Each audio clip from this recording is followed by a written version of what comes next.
Bon, allez, Aurélie, tu fermes les yeux, Ouais. tu prends une profonde inspiration.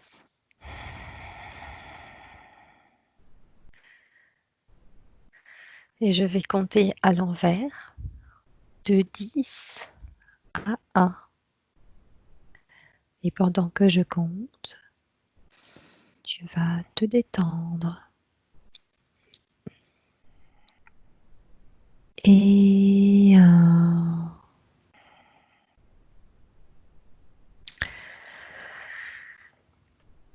Oui, je vais compter jusqu'à 3. Et quand j'aurai dit 3, tu vas rester sur notre ligne temporelle et tu vas aller chercher un être humain dans 300 ans. 1, 2 et 3. Tu me dis quand tu le vois. Ouais. Ok. Tu me dis ce que tu vois sur son développement biologique et génétique.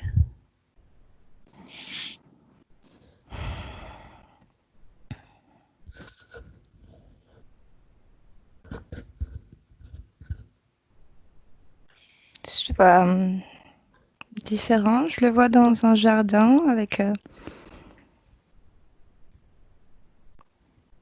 très peu de pilosité. Biologiquement,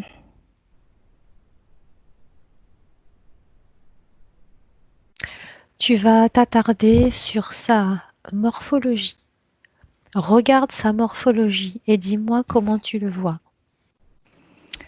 avec une peau plus claire et plus translucide.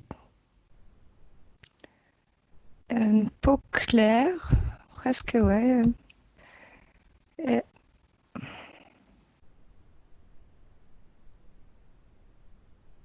Mhm. Et tu peux... les yeux sont marrons. Sur le plan génétique, semble biologiquement semble une personne saine, en bonne santé. Je trouve qu'il semble grand, que la personne me semble grande. Au niveau morphologique, est-ce que tu vois une différence avec les êtres humains d'aujourd'hui? Ouais, la, la peau, cette pilosité qui a l'air manquante. Hum, le, le crâne un peu plus large, et des mains un peu plus longues. Mhm. Je le vois, je le vois sans habit en fait. Je vois cet être humain sans Mhm. vêtements. En fin de compte, je ne sais pas si finalement, j'ai l'impression qu'en fait, il porte une espèce de combinaison qui ressemble un peu à une seconde peau.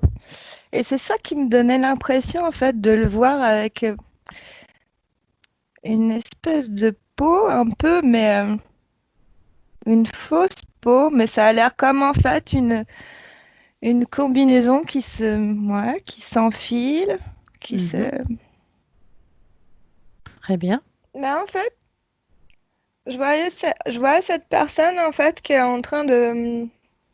qui a l'air, que ça me semble être dans un jardin, qui est en train de s'occuper de plantes. Mhm. Je le vois en train de planter des...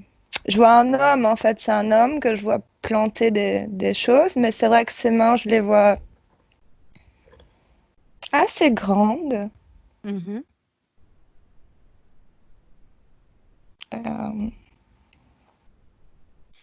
Très bien. Tu vas regarder au niveau de l'anatomie. Regarder son anatomie et me dire si il y a aussi une différence avec nous aujourd'hui. Bah, J'ai l'impression que il manque un orteil, enfin qu'il y a un orteil en moins, le petit orteil en moins. Mhm. Euh, j'ai l'impression que la colonne vertébrale est un petit peu différente, c'est-à-dire que je la vois toujours avec cette forme, la forme qu'elle a, mais avec moins de vertèbres. Je vois. hmm,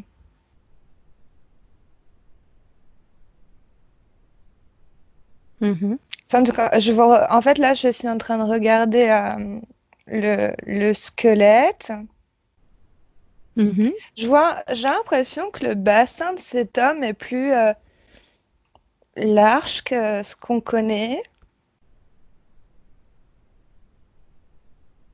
J'ai l'impression qu'il est assez grand, que cette personne est assez grande.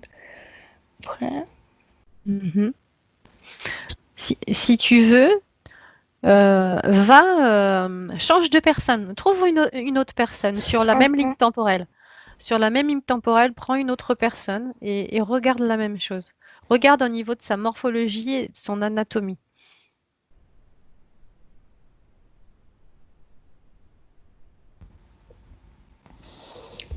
Je suis allée chercher une femme. Mhm.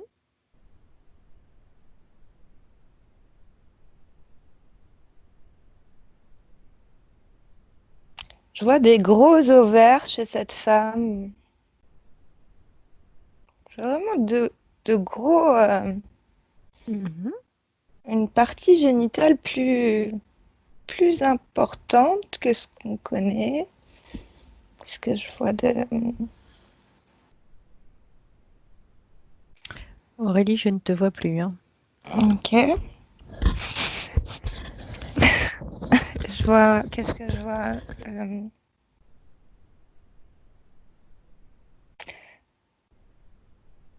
Mhm.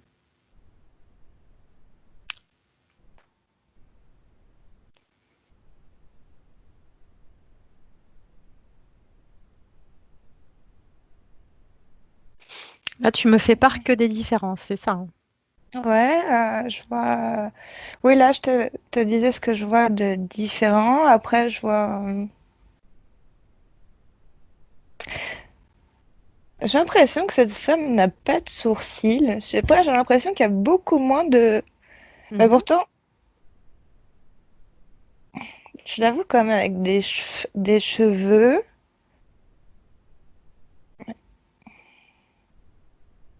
Mhm.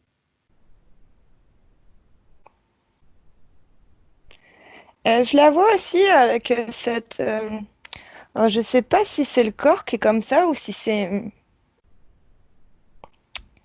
une combinaison. J'ai l'impression que c'est qui porte une sorte de combinaison qui colle au corps et qui s'adapte à tout ce qui est Mhm. thermique autour. Mhm. Très bien. Et Tu j'ai vas aller. l'impression que cette combinaison, elle peut aussi agir sur les tissus et les organes internes. Mhm.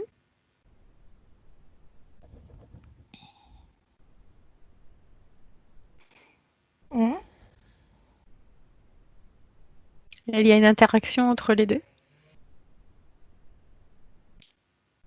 Oui, euh, ça me, ça semble être le vêtement de tout le monde, en fait. Très bien. Maintenant, tu vas aller voir et tu vas me dire comment tu perçois ses capacités psychiques et intellectuelles.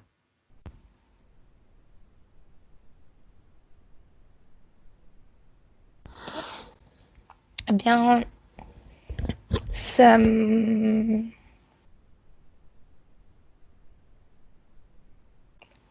Alors, ça m'apparaît qu'ils communiquent par télépathie, Mhm.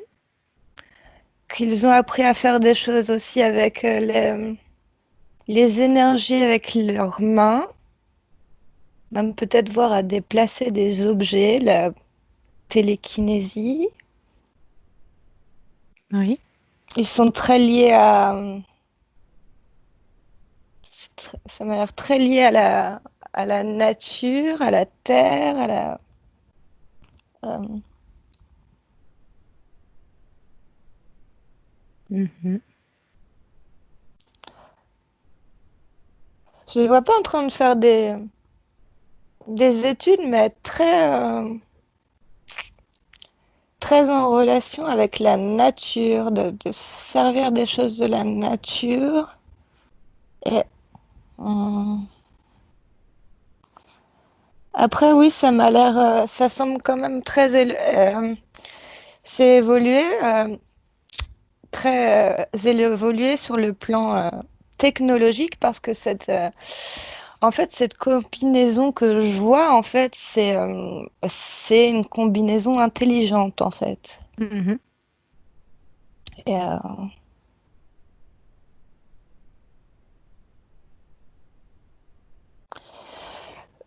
je vois qu'il y a des espèces de devices, mais quelque chose en forme de d'œuf qui serait un peu nos ordinateurs, mais quelque chose qui suffit en fait de toucher pour donner des informations qui changent de couleur aussi. Je vois ça je vois que ça change de couleur.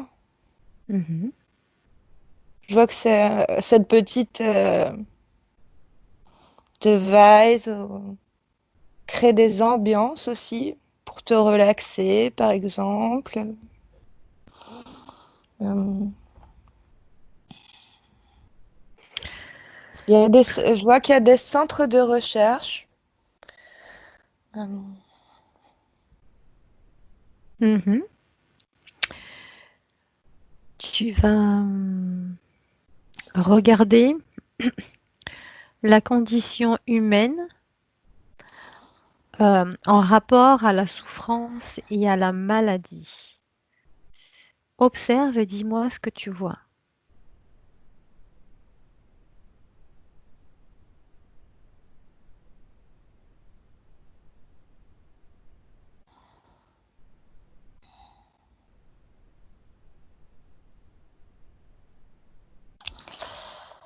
alors, j'ai l'impression que la population n'est plus très nombreuse. Et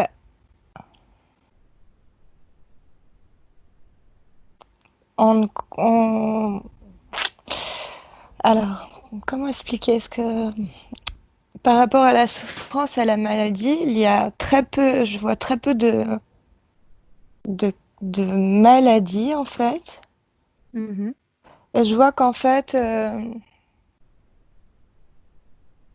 comment dire, la souffrance est accompagnée. Il y a tout comme un accompagnement pour, en fait, des proches quand quelqu'un est, en fait, que lorsqu'une personne, en fait, se trouve dans une situation de souffrance, que les personnes qui l'aiment sont capables, en fait, de lui enlever ça. Et Mhm. et lui permettre, par exemple, s'il devait partir, de partir de façon très sereine. Et ça, avec des énergies d'amour et qui sont capables, avec leur pensée, leur volonté, de retirer du corps, en fait, les souffrances. Et que la personne elle-même peut le faire, mais dans des cas, disons, lourds, les proches le font pour, par exemple, aider la personne à partir sereinement sans qu'elle ait à avoir Mhm. à subir ses souffrances. Hmm. D'accord. Est-ce que tu peux me dire combien de temps l'homme vivra? J'ai 50 ans qui me vient. D'accord. Alors maintenant, tu vas regarder si la consommation de médicaments et de vaccins changera euh, par rapport à aujourd'hui et de quelle manière. Ben, en fait, les personnes que je les vois utiliser des plantes, en fait, hein. Mhm. Je vois pas du tout de choses qui est en...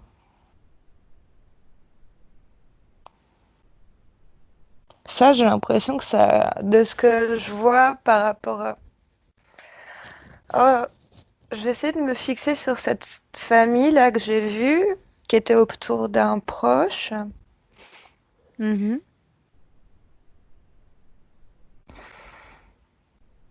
Je vois un habitat très simple, je vois pas de... Je vois qu'en fait, par exemple, là, je vois que je les vois faire un espèce de cataplasme à l'argile pour mettre sur une blessure. Je les vois pas ingérer des choses comme qui ressemblent à des médicaments. Mhm. Hum, Non, je vois pas de. le- Tu vois rien d'autre? Je, je cherche s'ils utilisent. En fait, j'essaye de voir si je vois quelque part quelqu'un qui utilise des seringues Mhm. là ou quelque chose du genre, mais je vois autre chose, quoi. Je vois Mhm.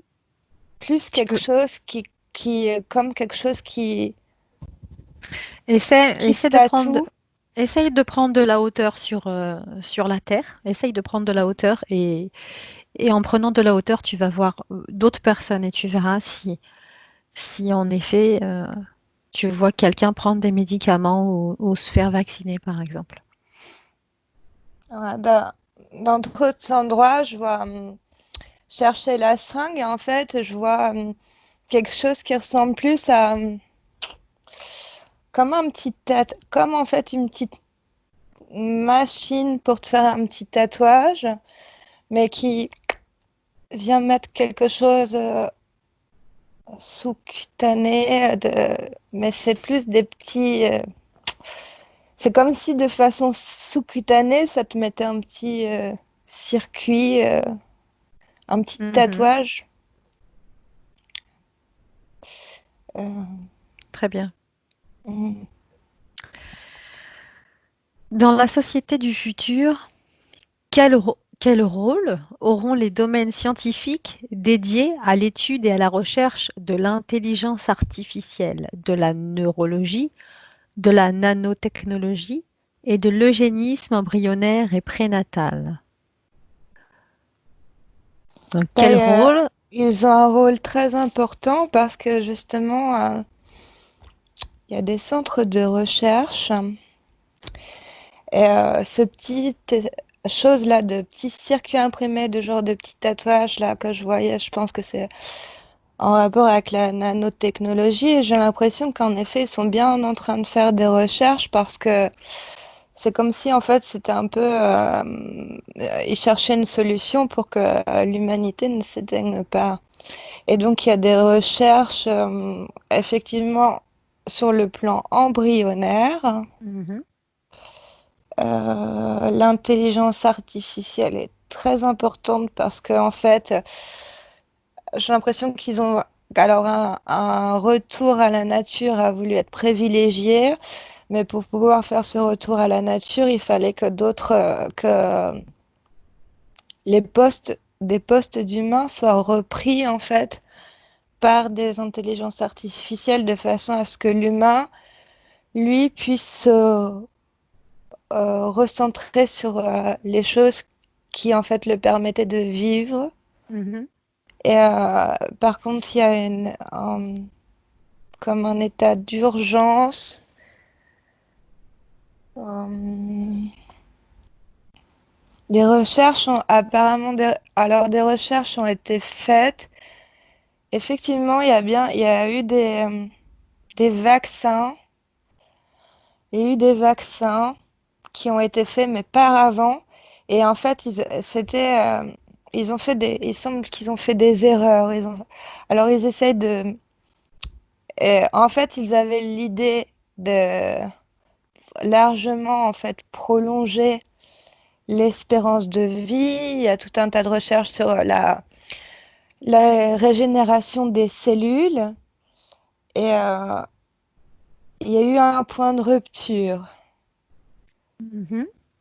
Et maintenant, j'ai l'impression qu'ils essaient de rétablir ça et de trouver une façon de faire perdurer l'espèce humaine. Et,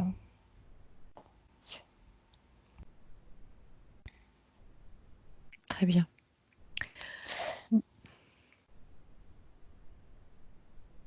Je peux passer à la question suivante ouais. Oui. Je voyais des embryons. Mhm. Euh, j'avais l'impression ouais, que... Enfin, je voyais dans des embryons dans une espèce de plasma. D'accord. Ben, je te pose alors la question suivante. De quelle façon l'homme du futur sera-t-il confronté à d'éventuelles incapacités congénitales ou accidentelles?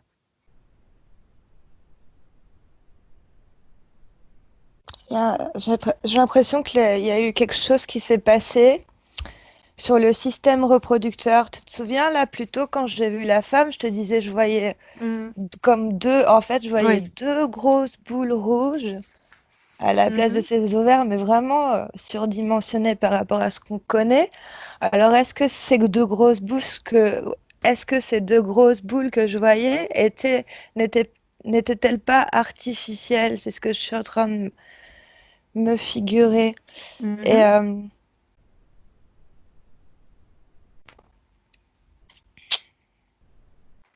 Alors, la question suivante, alors, c'est oui, oui, oui. c'est- c'est qu'est-ce qui conduit l'homme vers de tels changements? Donc, je pense que tu es en plein dedans.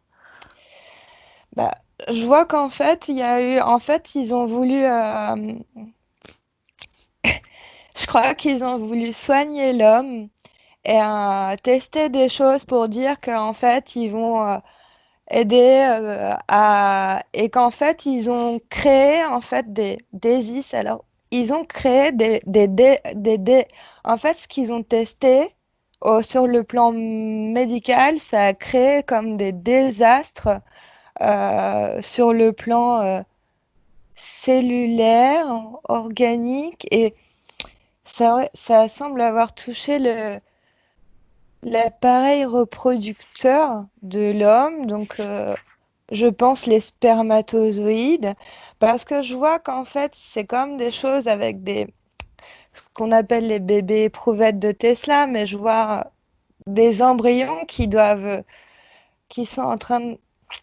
Ah. Alors qu'est-ce qui a créé ça? Euh,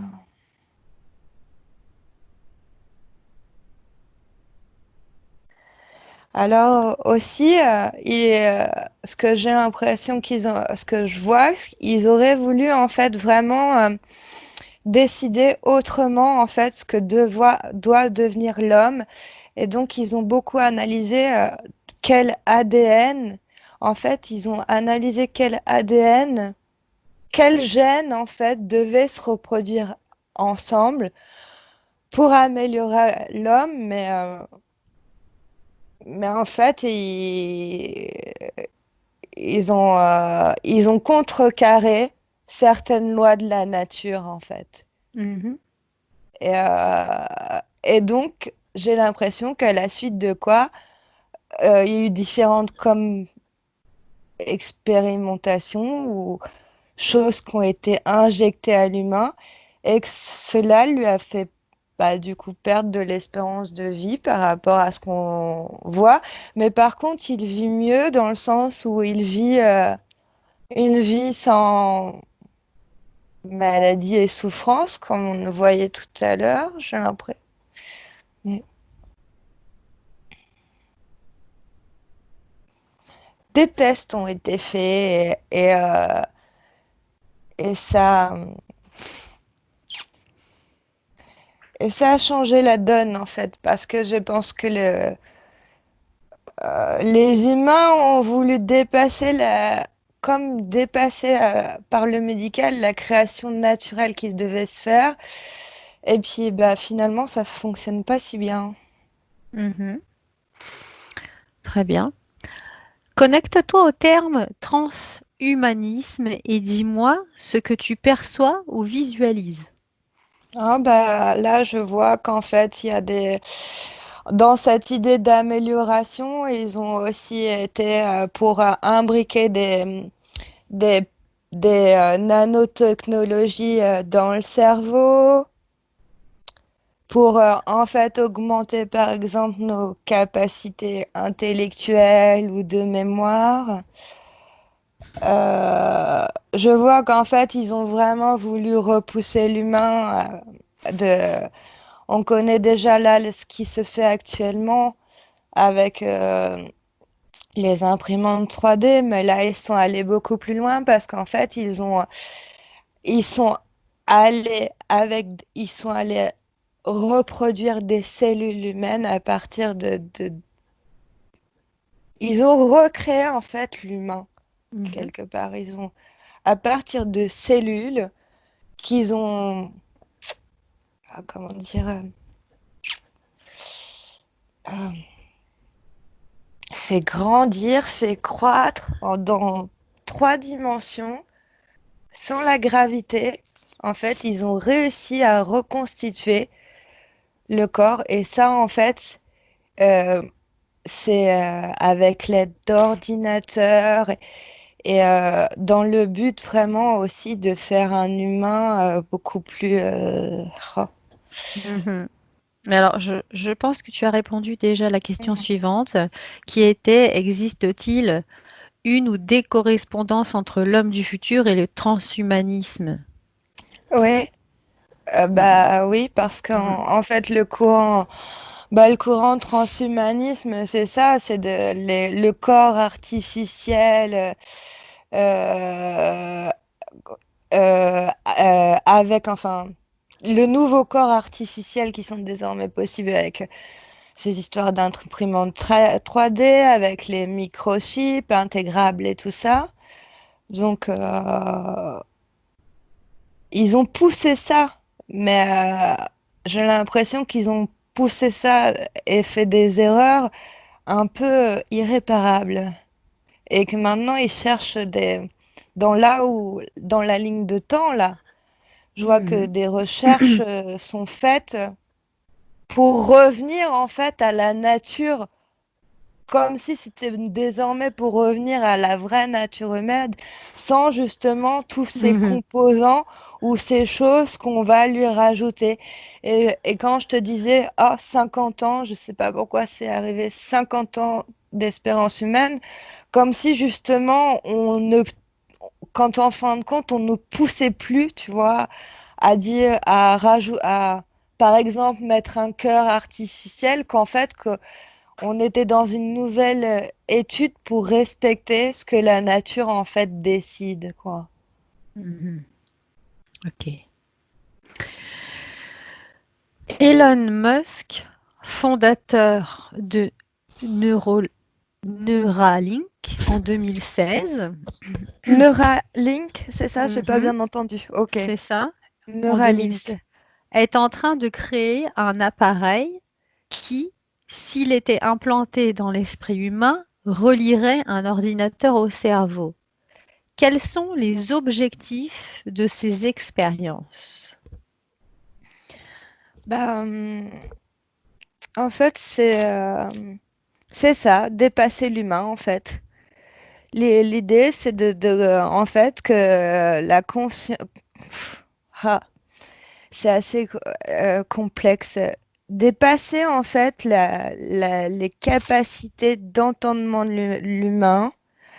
Et lui, ah, c'est un peu drôle parce qu'en fin de compte, ses capacités, il les a, mais Neuralink euh, veut en fait s'imposer, en fait. En fait, c'est comme en fait une espèce de guerre comme c'est numérique, j'allais dire, mais c'est En fait, ça va plus loin. En fait, on est en train de vivre une révolution numérique et en fait, il y a une vraie guerre sous-jacente là-dedans et en fait, c'est pour s'imposer, c'est pour Mhm. prouver qu'il est capable en fait d'ajouter par exemple des capacités de mémoire à un homme et tout ça et en fait, c'est pour Mhm. avoir en fait une position importante dans cette guerre. Il y en a d'autres qui sont sur ce projet-là. Il n'est pas le seul, mais il veut être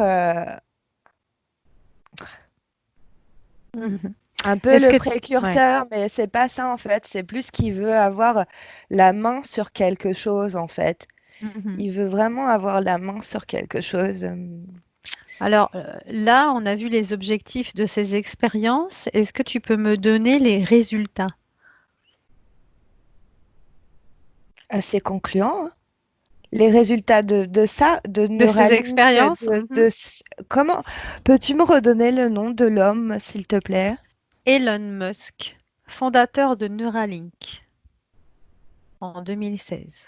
Oh ouais, ils ont même, j'ai l'impression que dans leur groupe, ils ont déjà même implanté ou transplanté des personnes. Euh, Mhm. Tu vois, parce que par exemple, je vois que ces personnes vont rentrer dans un bureau en scannant. Très bien. Et Et combien je crois qu'ils. Ouais. Pardon. excuse-moi, combien d'expériences de ce type, donc qui comprennent la biotechnologie, l'intelligence artificielle, ont été réalisées à ce jour? Tu sais ce qui me vient? 236 000. Très bien. Est-ce que tu peux m'en décrire les plus importantes? Aller chercher les plus importantes. Alors, plus en rapport avec Neuralink, vraiment juste en rapport avec la Ouais, bioéthique. les expériences ouais, qui ont été faites, qui ont un rapport avec la biotechnologie et l'intelligence artificielle.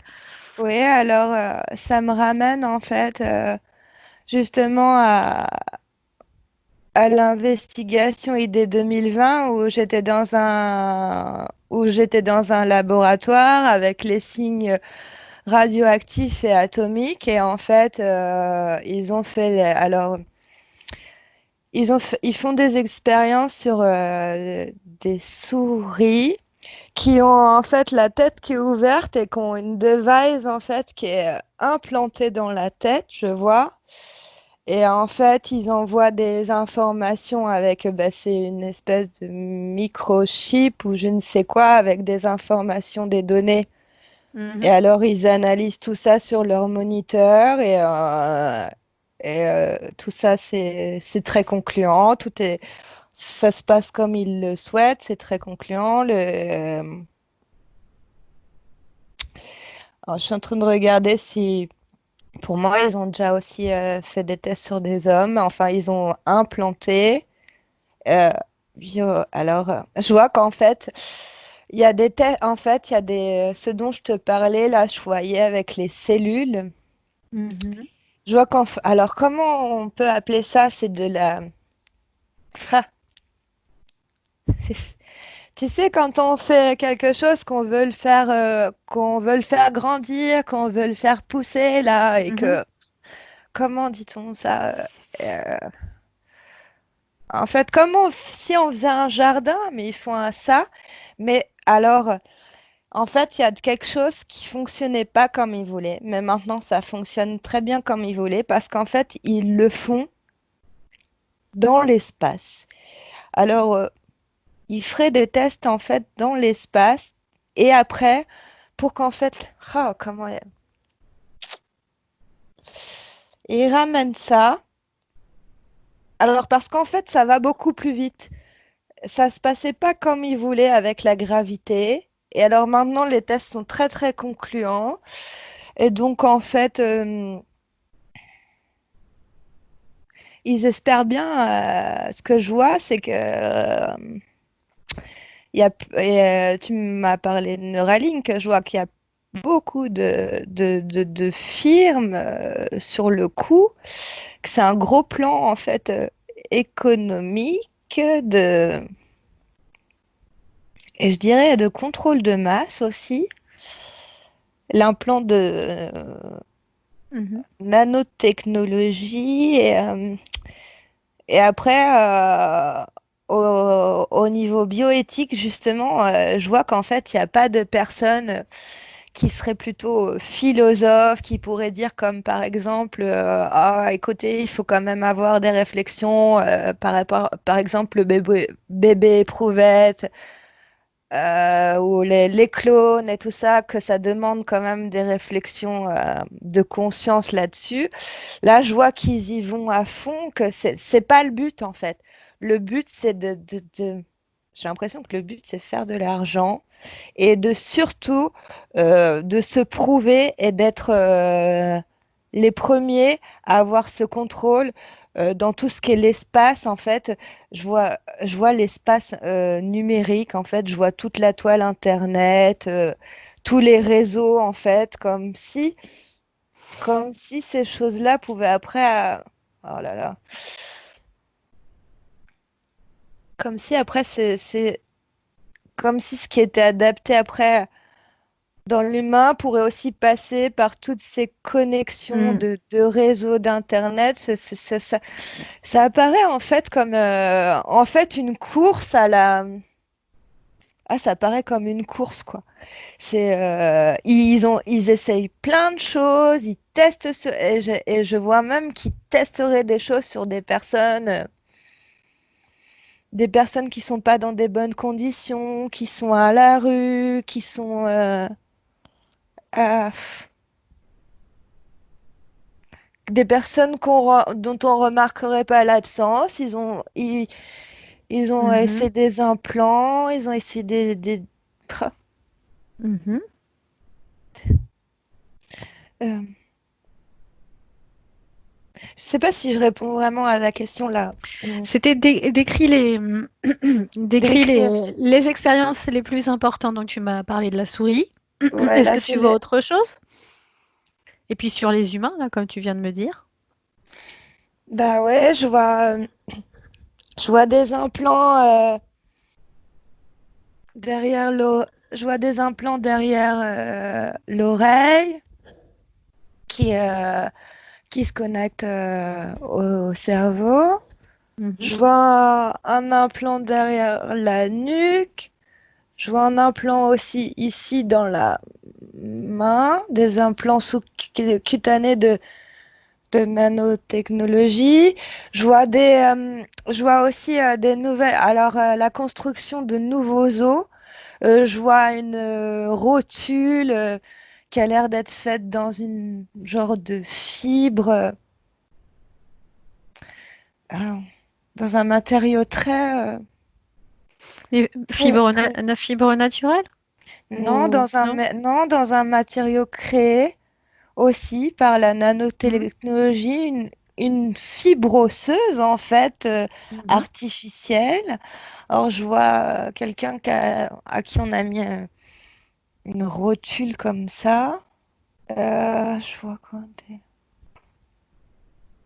Je vois, je vois des expériences aussi sur la colonne vertébrale. Mhm. Euh, ouais, ouais, je vois des expériences pour cette histoire de conscience transférée dans un ordinateur. Je vois effectivement des expériences, des personnes qui ont accepté d'être le cobaye pour faire ce genre de test. Je vois même là carrément un millionnaire qui a ce projet-là, oh, c'est bizarre. Il a l'air. Alors je vois aussi des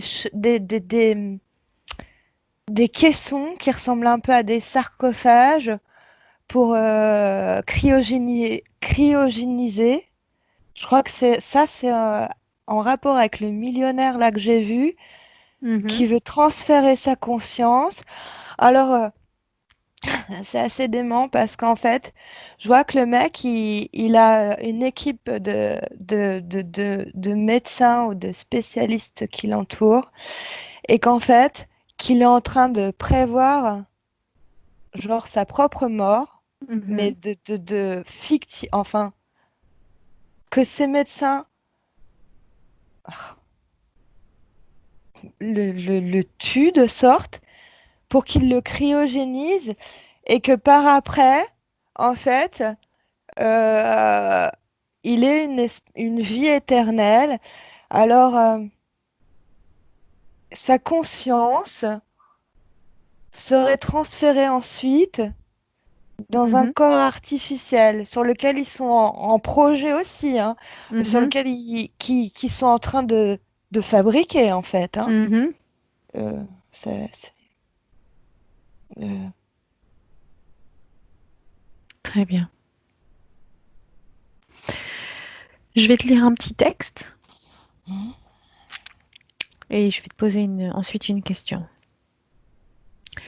Le transhumanisme a été défini comme un mouvement culturel, intellectuel et scientifique qui affirme le devoir moral d'améliorer les capacités physiques et cognitives de l'espèce humaine et d'appliquer de nouvelles technologies à l'homme, afin d'éliminer les aspects indésirables et inutiles de la condition humaine, comme la souffrance, la maladie, le vieillissement et même la mortalité. À quoi ressemblerait l'homme post-moderne sans l'aide de l'intelligence artificielle? bah, complètement différent, oui. Bah, en fait, à cet homme que j'ai vu, qui c'est au tout départ, là, dans 300 ans, qui voyait à se relier à la nature, en fait, Mhm, il prendrait davantage soin de lui, en fait, de son corps, de son véhicule, du fait qu'en fait, il n'y ait pas de réparateur et de réparation pour tout. mhm, Euh, il serait obligé aussi de se cultiver davantage, d'avoir plus de connaissances sur les choses qui l'entourent dans la nature, dans ce qu'il habite, d'aller découvrir lui-même son intérieur de façon à pouvoir se guérir. Donc, en fait, à quoi ressemblerait l'homme postmoderne sans tout ça, hein, sans le mhm. transhumanisme? Eh Tout bien, à en fait. fait, et, Mhm, beaucoup plus une sagesse en fait très différente parce que je le vois avec du coup un rapport à la mort très différent en fait. mhm, C'est-à-dire considérer en fait plutôt en fin de compte de considérer la vie de façon plus sacrée, hein, et notamment et surtout en fin de compte son véhicule, son corps, je le vois, je le verrais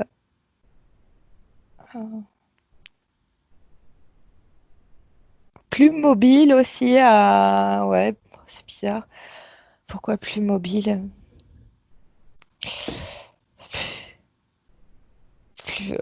Je sais pas, à se déplacer plus davantage à pied que avec son corps en fait, plus qu'avec mhm, des véhicules.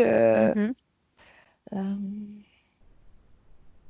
je vois plus, ouais, faire des activités. Je sais pas comment expliquer, mais je le vois en fait plus à consacrer davantage la vie en fait, à Mhm, prendre plus en fait plaisir à apprécier la vie de voir les enfants qui grandissent ou qui vivent, de le voir différemment et de. mhm. J'espère. Les centres d'intérêt ne sont pas les mêmes.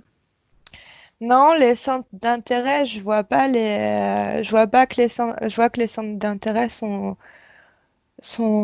différents, comme si on s'attachait. Je vois des personnes qui s'attachent davantage à l'instant présent. Je vois, dans ce contexte-là, par exemple, je vois une personne qui fait comme de la méditation, du yoga, ou qui se prend soin de son corps, qui se met des huiles, tu vois, des choses comme ça. Mhm, Je... mhm. Très bien. Eh bien, c'était la dernière question. Ok. Maintenant, tu vas te déconnecter de toutes ces images. Benvenuto a questo nuovo video di Disclosures. Oggi parliamo della cosiddetta sessione di ipnosi investigativa. In realtà non esiste una sessione di ipnosi investigativa. Non che non si possa fare investigazione di ipnosi, però è che non esiste una sola sessione di ipnosi per dire si è fatta investigazione, per prendere quell'informazione come buona. Perché?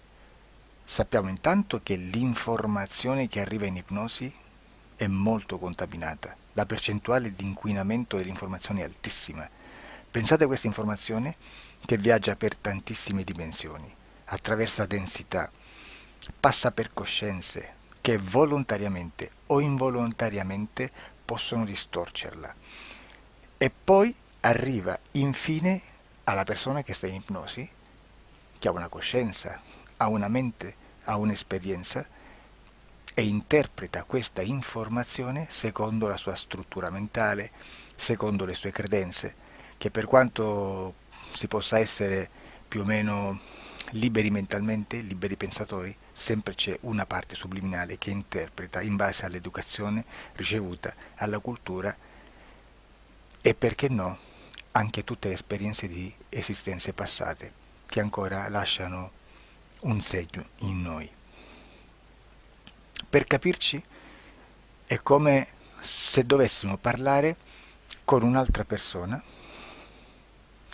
immersi nell'acqua, a qualche metro di distanza, cercando di utilizzare un mezzo, che è quello della corda vocale, che è fatto per produrre suoni da trasmettere nell'aria. Noi stiamo utilizzando questo strumento per far passare un'onda sonora nell'acqua o in un liquido. Chiaramente il suono viene completamente distorto, sempre ammesso che sia per il nostro corpo facile e non difficoltoso poterlo fare senza avere dei problemi come ingurgitare acqua o eccetera. Ma non solo. Supponiamo che per questo tipo di comunicazione utilizziamo anche due lingue diverse, per esempio un italiano e un russo o un giapponese. Per quanto possiamo anche interpretare il labiale, non possiamo capire quello che ci sta dicendo, perché la lingua è diversa. La lingua, diciamo, da dove parte l'informazione a dove arriva è completamente diversa, il codice, il linguaggio è diverso, ma possiamo anche cercare di capirci attraverso i gesti, attraverso le espressioni facciali. Per quanto sia ipoteticamente facile poterlo fare sott'acqua, però non dobbiamo dimenticare che l'acqua non è l'aria e può distorcere l'immagine, ma non solo. Dobbiamo anche pensare che l'altra persona, che parla un'altra lingua, che viene da un'altra cultura, potrebbe interpretare i segnali che noi interpretiamo come X in Y. Per noi un sì è abbassare la testa dall'alto verso il basso, per esempio, sì, e il no da sinistra verso destra, no. In alcuni paesi orientali, come le Filippine credo o qualcun altro, utilizzano esattamente gli stessi segni, ma al contrario. No, sì. Immaginate due persone di queste due culture che stanno cercando di comunicare in maniera così difficoltosa e alla fine non gli rimane altro che interpretare il linguaggio corporale. Sì, che per l'altro invece no. Cosa voglio dire con questo esempio estremo? Che l'informazione da dove parte a dove arriva viene completamente deformata. Non sappiamo esattamente quale percentuale perché ogni situazione è a sé stante, però la percentuale di inquinamento, di distorsione, di di contaminazione di questa informazione è assolutamente alto. Quindi fare una sessione investigativa, mettere una persona in ipnosi e chiedere di Tizio Caio Sempronio di una situazione o chiedere certi dati è assolutamente controproducente, è assolutamente inutile. Quindi vi chiederete cosa fate allora voi quando fate ipnosi, quando fate delle domande, quando cercate delle risposte e con queste informazioni che vi arrivano lavorate sulla situazione esoterica del cliente. Beh, non facciamo altro che recuperare questa informazione solamente per arrivare al problema del cliente e poi lavorarci. Quindi il valore dell'informazione non è quello di un'istruzione, quello di memorizzare dei dati e di prenderli per buoni, ma è un veicolo di movimento, di trasporto verso la causa del problema per poi lavorarci. Quindi lo scopo di questo tipo di informazione che si prende dalla singola sessione è completamente un altro. Come si fa quindi? Investigazione in ipnosi. Il lavoro non è semplice, il lavoro è lungo, difficoltoso, stancante. È necessario farlo anche in squadra perché bisogna moltiplicare il numero di sessioni da fare e una sola persona potrebbe farlo soltanto in un tempo estremamente largo. Noi abbiamo delle informazioni che prendiamo ormai per buone, ci lavoriamo, danno dei risultati e quindi per noi sono buone.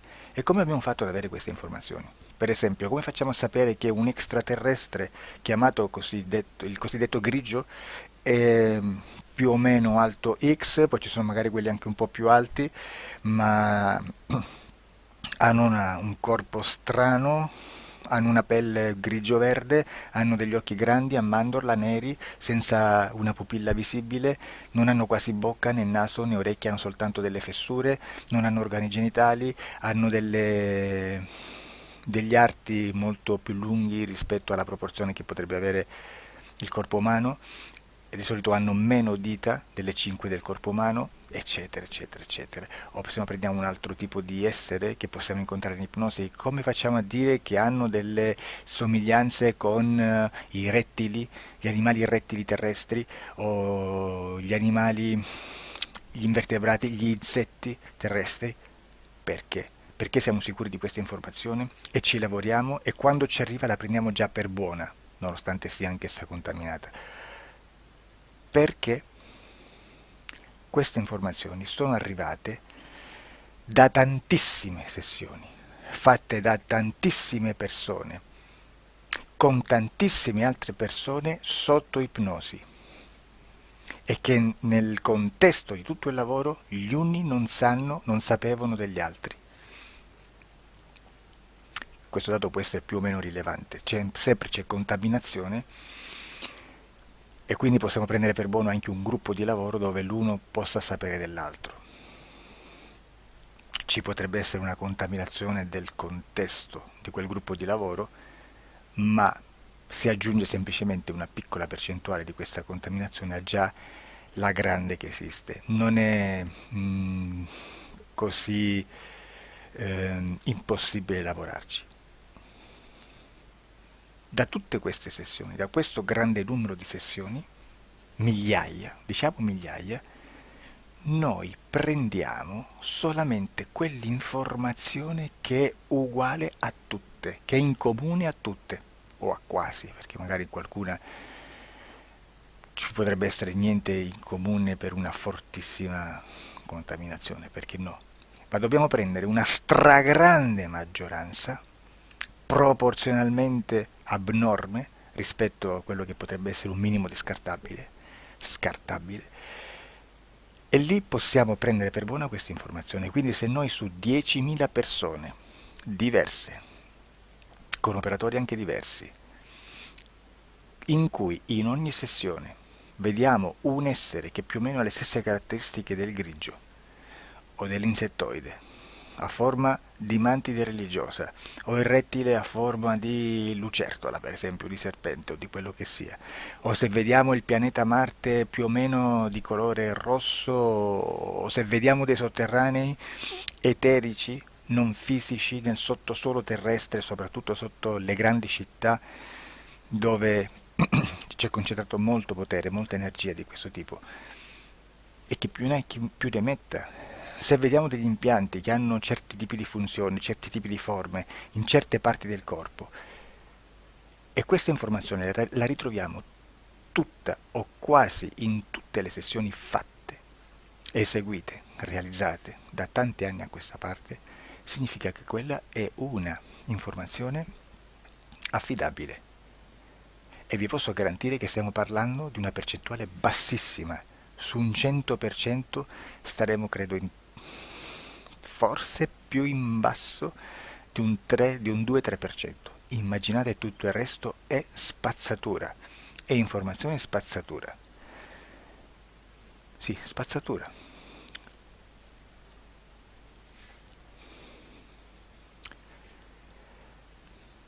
C'è anche un'altra cosa da dire.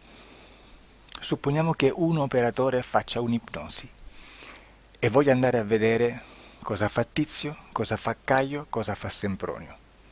Arrivano delle informazioni e si dice che Tizio è biondo, Caio è zoppo e Sempronio è uno sportivo. Intanto già abbiamo detto che una sessione soltanto non serve, d'accordo? Ma poi c'è da dire che una coscienza, un essere, in ambiente subliminale, la sua parte subliminale potrebbe non dare autorizzazione a questa fuoriuscita di informazioni. Mi potreste dire, e allora tu quando chiedi agli esseri cosa fanno, cosa non fanno? Beh, intanto la prendo sempre con le pinze perché abbiamo sempre detto che tutto è molto contaminato e mi serve solo per dirigermi da una parte. Ma c'è anche da dire che se un essere interferisce con l'altro, ha aperto un canale di comunicazione a cui non può ovviare, a meno che non lo recida, non lo annulli. Quindi quando io faccio la domanda a un essere, se lo faccio attraverso l'interferito, mi arriva l'informazione per un canale aperto che sottostà alla volontà dell'interferito. Sulla volontà dell'interferito parleremo in un prossimo video disclosures. Però, se io voglio fare un'investigazione sopra Tizio, Caio e Sempronio che non hanno nessun collegamento, nessuna interazione e nessuna interferenza con il soggetto con cui io sto realizzando l'ipnosi, non è detto che mi arrivi questa informazione. Assolutamente. Potrebbe esserci completamente un muro. Come potrebbe esserci informazioni perché quell'altra parte potrebbe autorizzare comunque. Ma non è detto. E comunque quando ci arrivano informazioni, in una situazione di non interferenza o non interazione, non possiamo sapere esattamente se sono informazioni che ha autorizzato la parte subliminale dell'altra persona o dell'altro essere, o qualche altro essere, qualche altra entità furba, approfitta della situazione, osserva quello che sta succedendo, si mette in mezzo, si fa passare per l'altro e dà informazioni, ovviamente distorte, prima perché non è detto che debba conoscerle, e anche se fosse potrebbe manipolarle a sua volontà e a suo vantaggio. E quindi immaginate che situazione ridicola ci si viene a trovare, in quale situazione ridicola ci si viene a trovare in questi casi. Da qui si vede quando un operatore riesce a utilizzare l'informazione in ipnosi come per lavorare su un soggetto. Da qui l'osservatore attento delle sessioni di ipnosi riesce a capire se quell'ipnosi è un'ipnosi affidabile, un'ipnosi con un livello di informazione certa, con una alta percentuale di informazione certa. Non vi nascondo che in futuro potrei anche impostare un lavoro per decifrare che livello di certezza di informazione c'è in un'ipnosi, analizzandola e spiegando il perché, spiegando i meccanismi di analisi di un'informazione in ipnosi, che poi anche è molto istintivo. Supponiamo